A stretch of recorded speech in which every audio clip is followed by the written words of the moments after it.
皆さんこんにちは。 DIY で海冒険チャンネルのKaiです。全国の眠っている船を DIY で仲間と一緒に直し、海の冒険を作っています。僕と一緒に活動してくれている DIY で無人島公開計画のメンバーと横浜、名古屋、小豆島と冒険の場所を広げてきましたが、今回は南国沖縄。一体どんな旅になるでしょうか。ぜひ最後まで楽しんでください。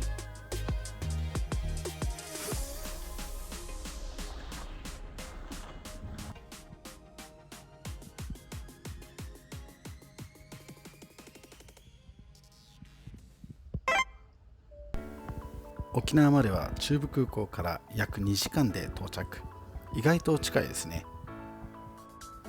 僕らの活動はカッターと呼ばれる全国に眠っているボートを直して、その場所まで飛行機で飛んで、その場所で冒険をしてまた帰るというような活動になっています。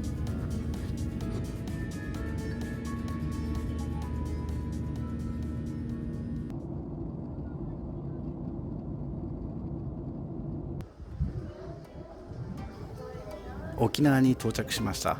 すでに少し暑いです。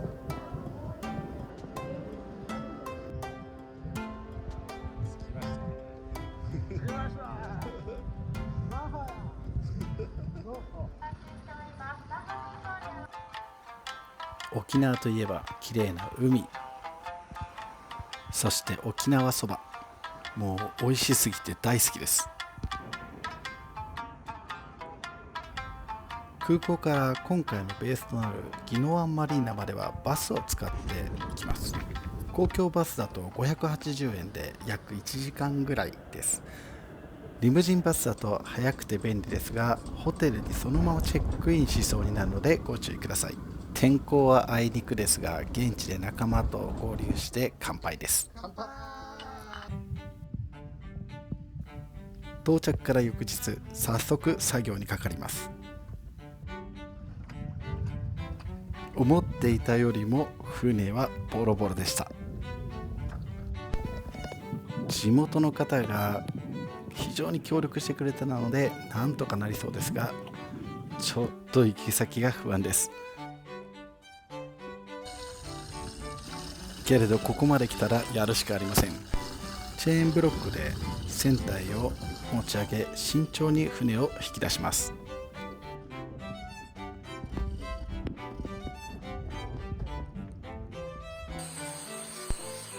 船を引き出して作業できる場所を作ったら、船を洗浄していきます。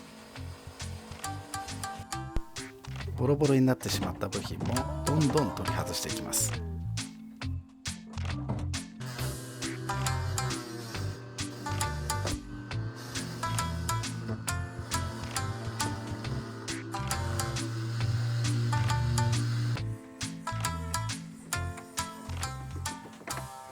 今回旅の舞台になった沖縄のフィールドには、古くから中国、アジア全域への新港船を使用した国際航路が開かれていました。海の交易、文化の交流点として世界に開かれた海洋文化が根付いています。船を持って万国診療となす。この言葉は船を使い世界の架け橋になろうという意味で、沖縄の首里城に掲げられた鐘に刻まれた文字です。世界からもたらされた資源や貴重な品々を運ぶために琉球国内の島々を結んだのがやんばる船、マーラン船と呼ばれる帆船です。マーラン船は国際航路の新港船とは異なり、帆は船に対して縦に帆を張る。そして船体はスマートで、維新棚と呼ばれる横流れを防ぎ、スピードと性能を上げる当時としては珍しい構造を持っていました。こうして沖縄はアジアと結びつくことで独特の文化を育んでいきました。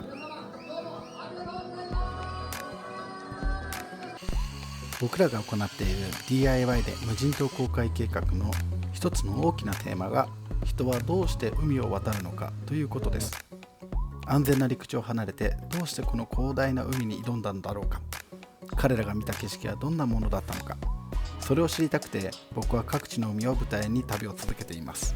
僕らが今直している帆船は FRP 製の船なんですが、動力は人力と風。海を渡る風景やそこから得られる体験は当時と変わらないはずです。僕らが体験する航海が先人の知恵に近づけるように琉球の海に溶け込むように、僕らはこの船を当時の帆船のカラーに塗ることにしました。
もうすぐ完成です。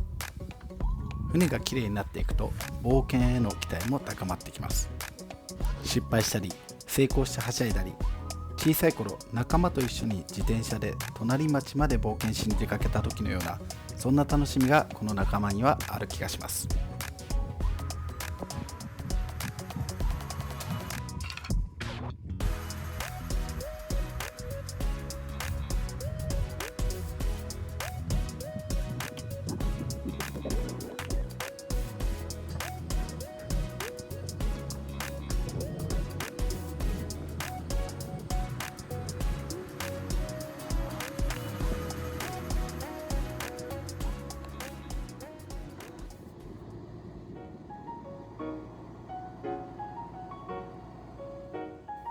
すっかり綺麗になりました。いかがでしたでしょうか。今回は雨の予報にもかかわらず、ほとんど雨に降られることなく、なんとか予定のところまで船を直し、港まで船を運ぶことができそうです。船を保管する宜野湾マリーナに船を持っていったら、これから風で走るためのセイル、そして人力で漕ぐためのオール、水に浮かべて安全性のテストなど、まだまだやることはたくさんあります。この活動が気になる、体験してみたいという方は、概要欄にメンバーの加入、体験公開のリンクを貼っておくので、ぜひご覧ください。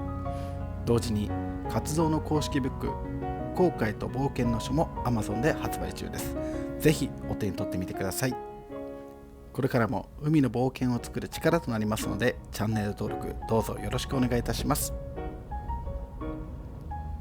それではまた次回お会いしましょう。